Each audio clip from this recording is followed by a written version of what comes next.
একজন বউয়ের কাছে তার স্বামী বাচ্চাই হলো তার সমস্ত পৃথিবী।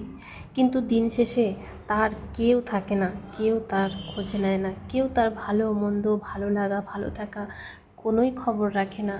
তুমি যতই কষ্ট করো না কেন, কিছু মানুষ আছে তাদের চোখে তুমি কখনোই ভালো হতে পারবে না।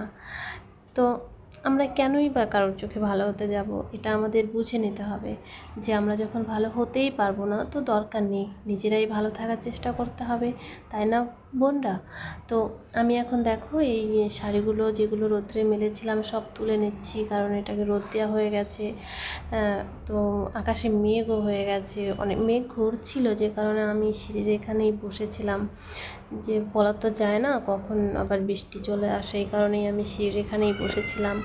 তো ছেলেটা বারবার যাচ্ছিল, মা হয়েছে মা হয়েছে, কারণ ও ভাবছিল মার কত কষ্ট হচ্ছে। আমাকে তো বলছিল, যখন আমি শাড়িগুলো উঠে বলছে, মা তোমার কষ্ট হচ্ছে না, মা তোমার কষ্ট হচ্ছে না। তো আমি সেই ভাবলাম তাহলে উঠিয়েই নিই, বেশ কিছুটা রোদ পেয়ে গেছে, আবার ঘরে গিয়ে বসলে যদি বৃষ্টি শুরু হয়ে যায়। এখানে সব শাড়িগুলো এনে দেখো আমি সব গুছিয়ে ফেলছি। তারপরে এটা আমার বিয়ের শাড়ি, তো বিয়ের শাড়ি বলতে এটা বৌভাতের শাড়ি, আমার শ্বশুরবাড়ি থেকেই দিয়েছিল আমাকে। তো এই শাড়িটা না কি বলবো তোমাদের, বৌভাতের দিন পরে, কিন্তু আমাকে আমাকে পরায়নি, এই বাড়ি থেকে যাই না কেন সেভাবেই ছিল, আমাকে পরায়নি, বলেছিল যে যেটা তুমি ওখানে পরেছিলে সেইটাই পরে নাও, এটা নাকি ঠিকঠাক হয়নি। তো সেভাবেই পরেছিল, আমি কোনো দিন আর পরতেও পারিনি শাড়িটাকে। এখনও পর্যন্ত আমি এই শাড়িটা এখনও পর্যন্ত পরিনি, তাই একটু গায়ে ধরে দিয়ে দেখছি আর বলছিলাম এটা আমার বৌভাতের শাড়ি, এটাকে আমি এখনও কখনও পরিনি শাড়িটাকে। তখন তো কিছুই বুঝতাম না, তো যারা নিয়ে এসছে তারাই পড়ায়নি, তো আমি কি সব কিছু বুঝি নাকি যে আমার পড়তে হবে কি না। তারা বলেছে ওইটাই পরে নাও তুমি, এটা কোনো সেট কাটিং টুটিং মানে ঠিক হয়নি আর কি, জানি না কি ঠিক করতে হবে ওর আবার। তো সে কারণেই কখনো আর পড়া হয়নি। তো দেখো এই এই সাইডে ভীষণ ভাঁজ খুলে গেছে, তো এটাকে আমি ঠিক করছি। এসব করতে করতে এবার এত গরম না ঘরে, তারপরে দুপুরে খাওয়াও হয়নি, ছেলেটা বলছে মা তাড়াতাড়ি করো তাড়াতাড়ি করো। আর তাড়াতাড়ি করতে গিয়ে আরও মানে সব কিছু খুলে টুলে এলোমেলো হয়ে যাচ্ছে, আমি তাড়াতাড়ি কাজ করতে গেলে এরকমই হয়ে যায়। আর আমি বেশি ভাঁজটা খুলে খুলে দিইনি, কারণ এগুলো বেশি ভাঁজ খুলে দিলে আমার এগুলো গোছাতে ভীষণ কষ্ট হবে। কিছুটা হালকা হালকা একটু ভাঁজ ভেঙে ভেঙে দিয়েছিলাম। তো সেইভাবেই, সেই কারণেই আমি তাড়াতাড়ি এই জিনিসগুলো গোছাতে পারছি।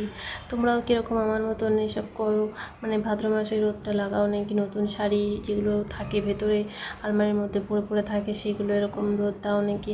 আর অবশ্যই বলবা। আমার আমার কাঁথা আছে, কিন্তু কী বলো তো, কাঁথাগুলো নতুন একদম সেলাই করেছি আমি, তো নতুন নতুন সব কিছুই আমার, নতুন সংসার একটা।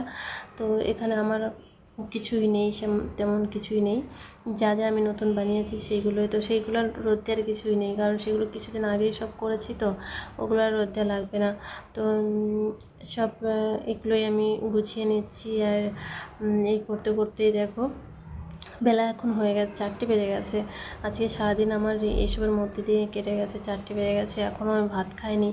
ভাত করে আমি রান্নাটা করেছিলাম, আর কিন্তু খাওয়া হয়নি। আর এদিকে ছেলেটাকে বলেছি বাবা তুই একটা ভাত বেড়ে নে, কারণ এগুলো আবার কী বলো তো, এবার রেখে দিলে মানে ভাজ থেকে নষ্ট হয়ে যাবে, একটা দাগ পড়ে যাবে। তার জন্য আমার এই গরম গরম যদি আমি এখন এগুলোকে ভাজিয়ে সুন্দর করে কিছুটা টাইম রেখে দিই তো ভালো থাকবে। না হলে একবার এইভাবে রেখে দিলে, দেখেছো তো আমি পুরো একটা তাঁবুর মধ্যে করে সব কিছু একবারে নিয়ে এসেছি, কারণ ওই এক এক করে আনা, বারবার ওই ছাদে যাওয়া, এক এক করে আনা আমার কাছে অসম্ভব, ভীষণ কষ্টকর হয়ে যাবে। আর এই লাল শাড়িটা এতটাই মানে খুলে গেছে যে আমি একে ঠিক করবো, ঠিক করে মানে ভীষণ অস্বস্তি লাগছে, কারণ এটা পুরোই একদম খুলে গেছে দেখো। এই কারণেই আমি বলছি যে গেছে এটাই শেষ হয়ে, কারণ এটা মনে হয় আমি যখন তুলেছি তখন তাড়াহুড়ো করে তুলে ফেলেছিলাম। তো কী আর বলবো, সব শেষে আমাদের ভালো তো থাকতেই হবে বলো, যতই কষ্ট দুঃখ হোক না কেন তার মধ্যে তো আমাদের ভালো থাকা খুঁজে নিতে হবে। তো অনেক কষ্টের মধ্যে দিয়েও